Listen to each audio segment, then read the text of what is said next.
Hey everyone, this is Ryan, the host of Coffee People and Coffee Smarter, and I'm encouraging you to check out Roastar Coffee Packaging, found online at roastar.com. They print great-looking coffee bags for a host of your favorite companies that trust Roastar to produce the packages worthy of their specialty coffee beans. Head to roastar.com to learn more about their quick turnaround time, digital printing, and smaller print runs. You can also check out their updated design lab and create an entirely new package in the blink of an eye. In short, Roastar can help you make a great coffee bag. And on roastar.com, you can start with a quote and end with the perfect coffee bag to share your story.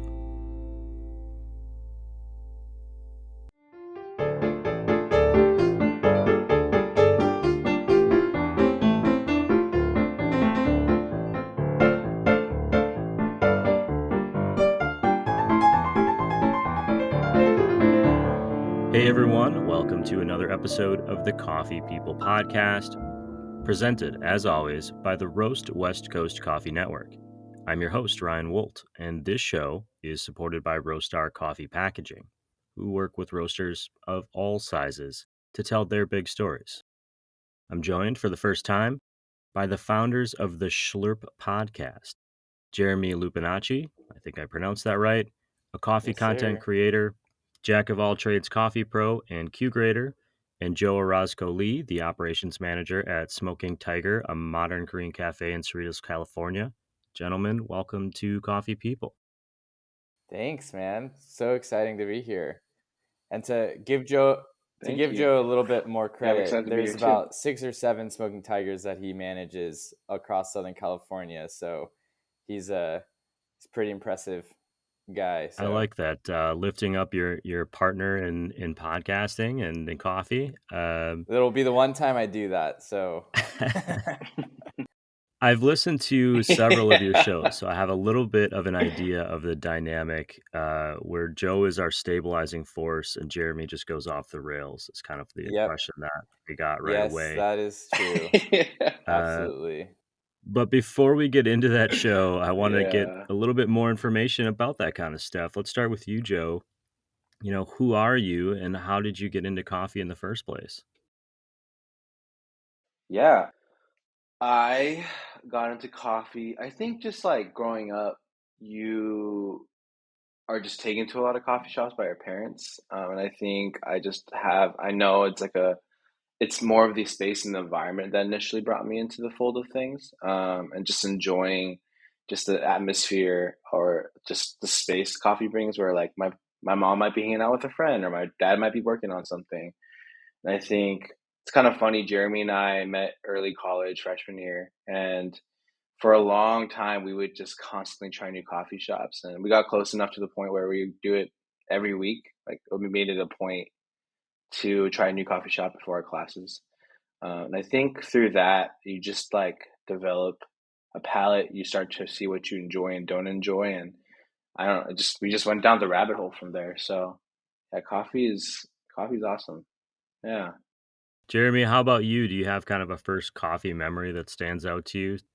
Yeah, I mean, other than the sugar high from the Starbucks Frappuccinos that my mom gave me when I was 6, that was a really spiritual moment. But I think the very first like signature moment and memory that's ingrained in my head, we were traveling as a family, and we were in Reykjavik, Iceland, and I know now what type of coffee I got, but I didn't really know what it was then. But I basically tried an Ethiopian natural coffee on just a drip. And the strawberry fruitiness that came out in that coffee when it said like strawberry flavor notes on the sign that I ordered from, it just kind of blew my mind. And so that was like one of my favorite coffee memories early on. I think I'd been a barista for a few months at that point.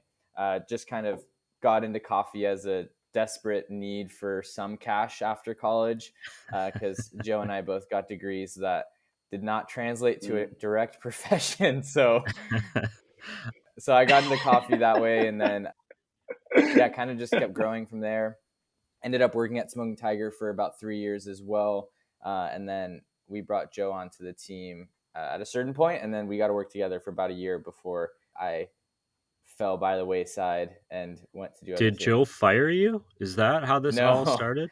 he wishes, Uh, I think. Yeah, I think, Yeah, yeah, it was the maybe, king maybe of the he hill did. kind of Maybe he moment. went to my boss and was like, hey, you need to get him out of here. No, technically I was his boss. We won't lean into that too much here because I'm trying to be somewhat cordial on our first guest appearance ever. But yeah, so that was fun. It was interesting. Maybe, I don't know. It's more fun being on a podcast, I'd say.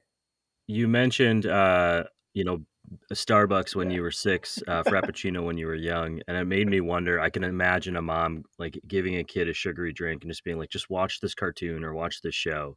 We're Mm-hmm. from different generations. It's really the only reason I have you here is to try to steal some of your younger Yeah, audience. absolutely. I'm wondering what was like your core cartoon or your core kids TV show when you were Ooh, a little kid? we actually have great answers for this, so it's a great question that you asked. I bet Joe has a good response first. Oh man. I mean, I love Disney, but I think I was a Nick kid. So two shows come out to mind. Is for sure SpongeBob. Like OG SpongeBob was just amazing, so quotable. And I feel like to this day I still quote SpongeBob. And then the show that just like can't change my brain chemistry was Avatar: The Last Airbender. I think as a kid I just really connected with that. But those are my two Yeah, I shows, I agree with think, growing up. Avatar. That was huge. I think we got the box set, and I would watch through that like back to back to back to back. So that was huge. But then I don't know why this came to mind, but Fairly Odd Parents came to mind as like an OG show. I wasn't allowed to Ooh. watch it because my Christian mom didn't like magic, but I still turned it on when she wasn't in the room, and so Oh. that was a fun show. I really enjoyed that one. I have legitimately never seen any of those shows. I love it. But I have seen every episode of Fraggle Rock and He-Man ever made. So, I had a He-Man that I found in my grandma's basement, if that is any oh yeah, consolation. the Shlurp podcast. What is it? It's a great question. We, as two somewhat, I mean, we're more seasoned than most coffee professionals, I would say, because most people's stint in coffee is like 6 months at most. Now I'm about 5, 6 years in. He's probably 3 or 4 years in. So I would say we're kind of still early stages of a coffee career compared to some, but definitely more experienced than most. And I wouldn't say there was some discontentments we had with the coffee industry, but I think, at least for me, Joe can maybe speak for himself, the overall tone in the coffee industry is just very serious. And there's good reason for it to be serious at a lot of points. Like global warming's not a funny, lighthearted topic when it comes to like coffee production and things like that. Like that does need to be taken seriously. But just the general tone of kind of tearing others down and kind of stepping on other businesses in order to get to the top and kind of take over the coffee market. I think, at least for me, I just felt like pretty annoyed by that, and just it wasn't. I'm just kind of put off by that, and I like to kind of react against things that I think are, to be honest, a little stupid and unnecessary. And so, when I kind of approached Joe to do a podcast, other than wanting to hear my voice for, I don't know, 40 minutes at a time, I think I really wanted to create something that was relatable and positive. And sure, we'll share like annoyances and funny stories and pet peeves within working in coffee, but we wanted to ultimately be able to be like a fun source of relatability and entertainment for this new wave of coffee professionals kind of coming into the scene post COVID, essentially. To be fully honest with you, I feel like Jeremy and I are just so busy. And so this is just a It's true. really good excuse to just meet weekly and Mm-hmm. talk and just be forced to talk for an hour, and have like the perfect excuse for it, you know? So I think Jeremy and I, these are things like we do have conversations about already. And so it's just fun to kind of Might as be well more record it, intentional and create a space for that. And I might as well record it. Might as well make a podcast like everyone else. Everything's a hustle these days. I imagine that Joe comes into the conversation having met you both for about 8 minutes. Jeremy a little bit longer, but and he has this lovely conversation with his friend and drinks a cup of coffee and takes off. And then Jeremy goes and stands in front of the mirror and listens to the conversation, slapping himself as he's, Yep. re-listening back to the audio and just getting really Mm-hmm. intense. What's uh, like Christian Bale in American Psycho. That's my imagination right now. But like very serious about coffee and podcasting. You have to be a little bit egotistical to make content on social media, and I am fully bought into that life. So I'll just let that speak for itself, I guess. I don't know. Well, that's one of the reasons that we connected at a Hasea coffee event, and then I've been Mm-hmm. watching some of your videos online and reached out. What do you think it is about your connection, your charisma together that makes for a good team that you think people would be interested in listening to you?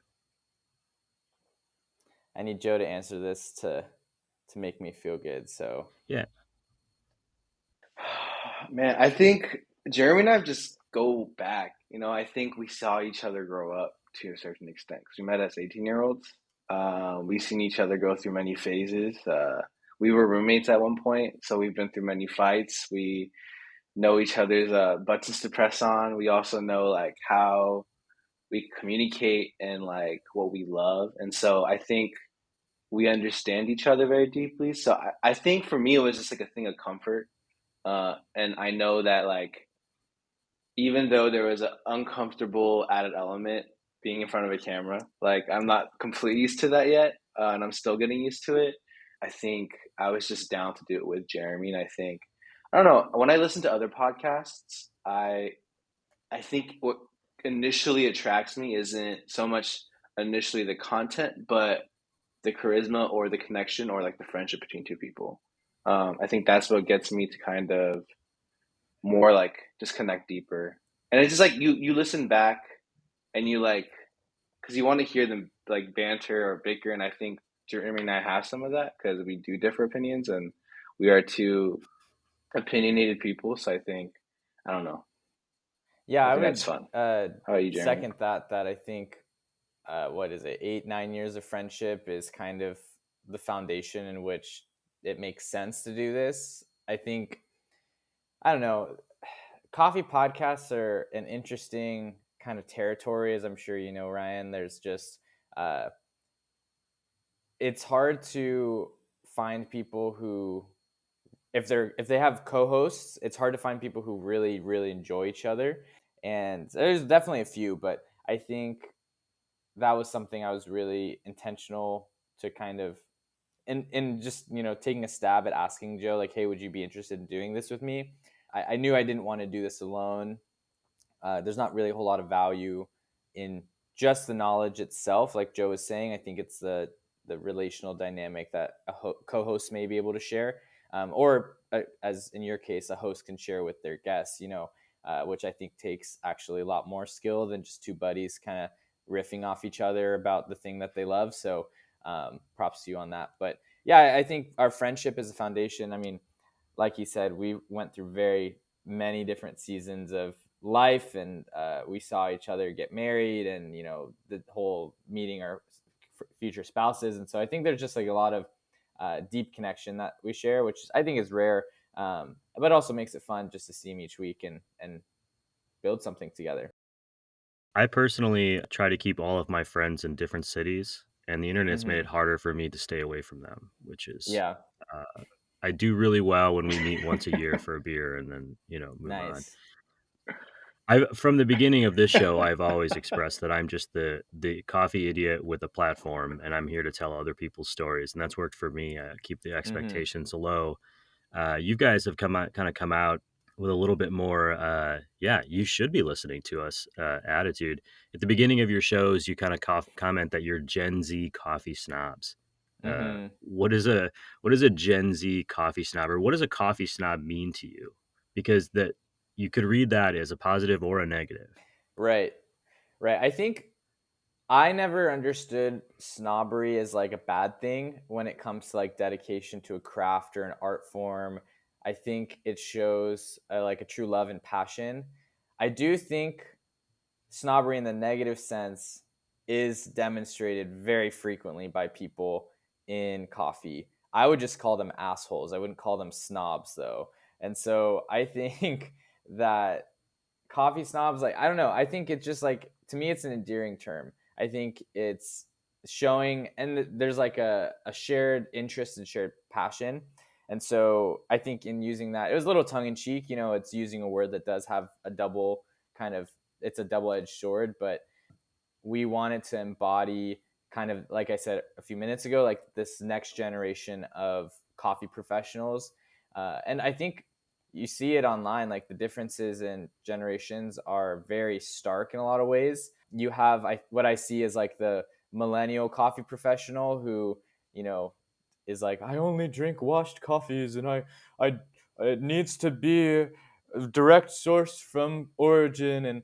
And then you have like these Gen Z kids, like, can I have like a triple fruity, mocha frappuccino? Like, it just, like, these sweet drinks are a lot more common. And like, I think fun enough, you can experience that just in coffee itself. And so I think leading into the kind of metaphorical color and excitement and passion of this next generation is kind of where we found, I think, that angle when it comes to talking about coffee. So we incorporate a lot of like social media videos that are kind of semi-viral within coffee, and talk a lot about basic experiences, on the front lines as baristas. I'm kind of transitioning away from being a barista, so it kind of leaning on Joe in that regard. But yeah, I think that's kind of at least how I think about it. I don't know if you have anything else to add, Joe. Well, Joe, you as we mentioned, operations manager at Smoking Tiger. You've been around 4 or 5 years now. Yeah. One of the things I was reading about Smoking Tiger is, it's a place that was created so that people of all ages can come together. It kind of pretty specifically says that. And so then to kind of narrow down into this a little bit more of a Gen Z Mm-hmm. world is a different take than your day-to-day coffee life. So I'm wondering, how does the podcast differ in the audience, from the coffee community that you're engaged in every day?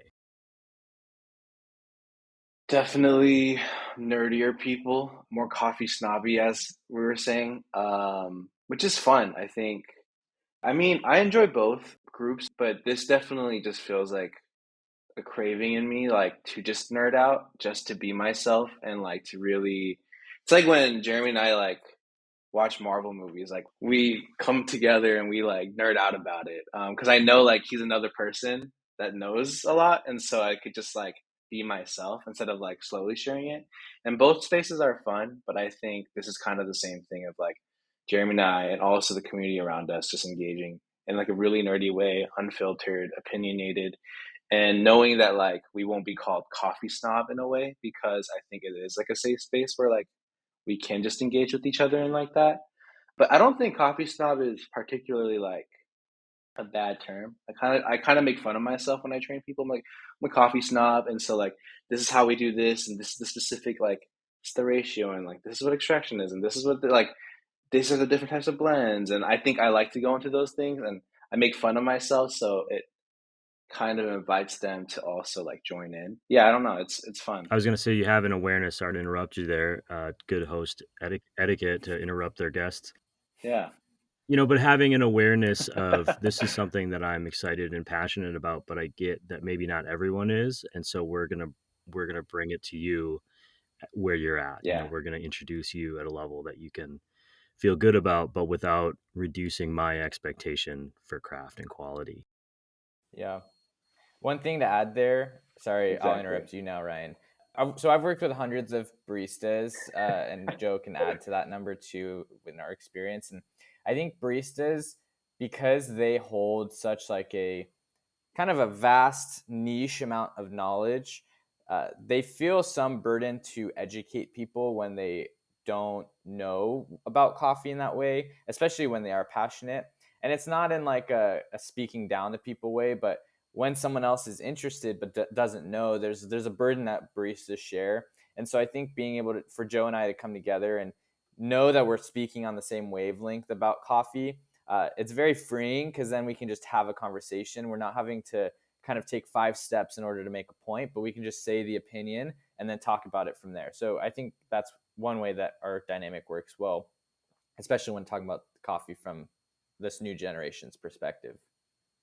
Who came up with the name? Me. And Surprise. why the Shlurp podcast? Because I get a very visceral reaction to the term. Well, to be honest, Slurp was too commonplace, and I couldn't get an Instagram, or there was other stuff out there. But also, like, that concept of taking a slurp of your coffee on the podcast. If you did listen, you'd probably hear that every time we drink coffee, we will slurp our coffee into the mic. And so, again, talking about the reaction I have to different things I think are annoying. James Hoffman will put on his YouTube videos. Love his videos, but he'll put like a Shlurp-free track on his YouTube for the people who complain. Out of his like 2 million followers, there's people who complain about the audio experience of him slurping his coffee. And I said, like, screw that. We're going to put it in and you're going to have to suffer with it. And it's kind of like, I also think it leans into the ASMR appreciation that this younger generation has. Like, they're not as sensitive to like volatile sounds in their headphones as much. Maybe that's my opinion, and we're going to stick to it. But yeah, so we wanted to create that like kind of a command, like slurp your coffee, kind of, in the entire notion of the episodes and everything. Joe, do you have to teach people when they come onto your team how to do that? Because that was one of the hardest things for me to get comfortable doing when I first started taking coffee more seriously. I felt embarrassed almost to really give my a slurp of my coffee. Yeah, I did it 2 days ago. 2 nights ago, we were doing a cupping after our shop closed down for one of our shops, and I had to demonstrate multiple times how to slurp their coffee, and they were just like so embarrassed, and I saw everyone's face get red, and I'm just like, you better do it. Like, that's what you do. Like, that's how you're gonna grade your coffee. So, yeah, no, I think it just, I don't know. It's just like, yeah, I do teach people how to do it, and I do it unashamed, and I will continue to make people slurp their coffee.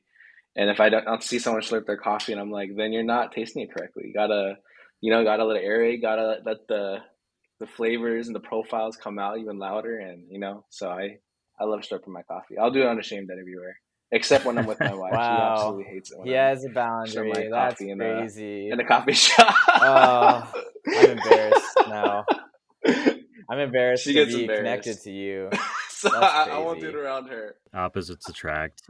So this show has been around for a while and have a pretty established kind of a vibe and audience, and you're definitely not on that same wavelength. And I say that as a compliment. And I really appreciate that you guys can play off of each other and have that type of relationship where you're comfortable. Having listened to a bunch of your shows, I think you have 6 of them out as we're talking today, and there'll probably be several more before this episode comes out.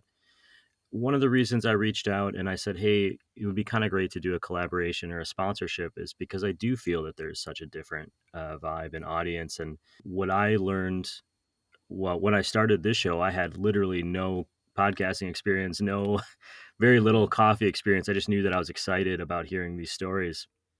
My question for you was like, how can I be part of what you're doing or help support what you're doing moving forward? And so we had talked a little bit about doing a collab or a sponsorship of some kind. And I'm wondering, do you remember what that is? I forgot to take notes the whole time. So I'm just going to let you tell me how we work that all Absolutely. out.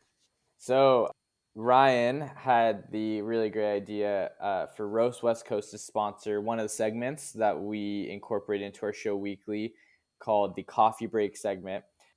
Because Joe and I can yap, as my generation will say, for hours and hours on end, pretty much kind of like 2/3 to 3/4 through the episode, we'll take a break, and it'll cut to a very weird and quirky segment where I make a cup of coffee for Joe in a very memeified way. And so our editor, whose also name is Ryan, I'll give him a shout out. He and I have really worked to make that kind of a really fun segment. But all that to say, Roast West Coast is going to be sponsoring this. Essentially, it's a recipe video, and then it'll kind of carry out to where Joe and I will then discuss the drink. Do we like the recipe? Did I make the coffee good? it's 50-50 there, but when, we'll post those videos and segments on separately from, it'll be in the full episode, but then we'll also post it separately on Sundays if you just care to watch that segment, or sorry, post it on Mondays, I should say. And Writing that down, Mondays. Okay. I think, what we're going to do is, Ryan, you'll tag it in the newsletter that you'll send out. Yeah. And then we'll kind of be able to cross promote in that regard. Very cool. Well, I'm excited about it. I know that for me, this show has really just given me the opportunity to connect with coffee people around the world. And it's such a cool thing to be inspired on a regular basis, because even though I ask a lot of similar questions episode to episode, and some of the stories lean the same way, there's always these moments where you go, oh shit, like that person experienced something the same, but totally in a different way. And I just find that to be the coffee, whatever it means to you, is valuable. And as we're moving forward into this new world where I believe it's going to become more and more a luxury, having these outlets where we can have fun with it, I think is really important. And yeah, thanks, man. Especially when you've been in it for a while, like finding ways to stay excited about it, as you guys are doing, I think is so cool. And so congrats on the show. Thank you. I have plenty of notes for you to say, these are my thoughts. Good. Take them, Yeah, take them or absolutely. leave them. Honestly, even for people listening to this and the Coffee People Podcast Network, we will absolutely take feedback. We are just getting started. Ryan has a great library of episodes from last 4 years that are amazing, but we are just starting out. So seriously, any feedback, we would love it. We have every right of refusal to disagree with especially the Shlurp audio comments. We'll just don't even send that our way, but everything else, you can let us know what you think. And if you, especially one way that people could participate is if they have funny coffee videos that they find online that they can forward them to us. My Instagram is Jeremy Makes Coffee, and Joe's Instagram is Joseph K. Lee with 4 E's. So if you forward the video to us, we'll watch it and react to it and kind of talk about it on the podcast. So that's a fun way to participate, I think. Yeah, and I'll share links to all of this stuff in our podcast show notes and in our newsletter when this episode comes out. I want to close out by asking a couple of really important questions before we get to the espresso round, which is, Absolutely. The first is, how do you each brew coffee at home for yourselves? And what do you order when you go to a cafe? Very important question. Well, I know mine. I'll say it. For the most part, at home for years, I was a V60 guy, and more recently, I've done a little collaboration partnership with espressoparts.com, and so they sent me an espresso machine, the Escasso Baby T Plus. We did a little baby photo shoot on our Instagram. If you didn't see that, you should go check it out. It's really cute. So embarrassing. And so I've been making espresso at home, which kind of defeats the purpose of my coffee shop answer, because now I can have it at home. But so I pretty much make Americanos at home, and when I go out to a coffee shop, I will order Americanos, because before I couldn't get espresso at home. But maybe I need to start branching out with my coffee shop orders, because now I can make my espresso at home. But yeah, I'm a V60 guy, and then at shops, I actually go the sweet way. I just like to try different coffee shops' creative and unique takes on drink making. So if there's something unique I've never seen, or like a syrup, or just a way to incorporate different drinks that I've tried or variations, I like to try those drinks. Ironically, I feel like our coffee shop drinks embody the other person, kind of like we were meant to be somehow in this cohesion. I don't know. We're filming video today as I'm trying to figure out how to do that, and I realize people are going to see me like not paying attention to you sometimes when we talk. I'm just throwing that out. They're also going to see you in a closet, but other than that, that's fine. I don't worry about so much. Gentlemen, I congratulate you on starting a podcast. Anytime someone does something creative and puts it out into the world, good, bad, ugly, the other, that's a cool thing. And I'm proud to be part of that community. And so congrats to you. And thank you for coming on the show. And I'm looking forward to collaborating in the future and doing more with the Shlurp podcast. Absolutely. We're very excited to be working with you and kind of hyping each other up. It's really about, that's kind of what we're really ultimately about. So we're really stoked.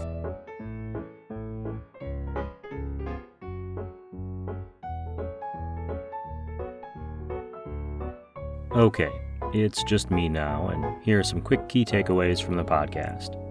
Every time I hear there's a new coffee show, I tense up a little bit. When I started, there were only like 4, and now there are like 50 or maybe 100. But after a moment, I relax. Like the coffee community generally, there's often room for one more. And Joe and Jeremy are doing something fairly different from what we're doing over here at Roast West Coast. The Shlurp podcast delves deeper into pop culture, coffee recipes, and ultimately the friendship between 2 young men who looked for and found a common interest to not only keep but strengthen their bond. A part of me envies them. They're at the beginning of this journey. The potential of everything is laid out before them, and they're doing it together. I'm sitting in what is a pretty small podcasting closet, but it can still get a little lonely sometimes. Thankfully, I have all of you, and of course our lovely guests, and now the Shlurp podcast to keep me company. We're going to be collaborating with Joe and Jeremy as well as supporting their efforts, because when we started Roast West Coast, a bunch of local coffee roasters took a chance on us, and it enabled us to create this thing that people care about, listen to, and frankly helps us keep the lights on. We're proud to pass on that tradition and truly uplift some others in this craft coffee community. You can find the Shlurp podcast on YouTube, Apple, Spotify, all the major platforms, and of course we're going to share those links in our show, in the newsletter, and wherever else we can think of to support Joe and Jeremy's effort with Shlurp Podcast. That's our show for today. If you're listening on Apple or Spotify, please tap the follow button. Give us some stars if you think we've earned them. If you're an analog human being and don't like doing all that rating and reviewing and starring, just tell a friend about the show. It really does help. I know it helps Roastar when I'm telling my friends about their coffee packaging. You can learn more about them online at roastar.com. They're this show's presenting sponsor. They help small coffee roasters tell their big stories, and we frankly couldn't have gotten this far without them. We're also supported by some great coffee industry partners, some of whom have been with us since the beginning, like Zumbar Coffee and Tea, Maria Coffee, Cape Horn Green Coffee Importers.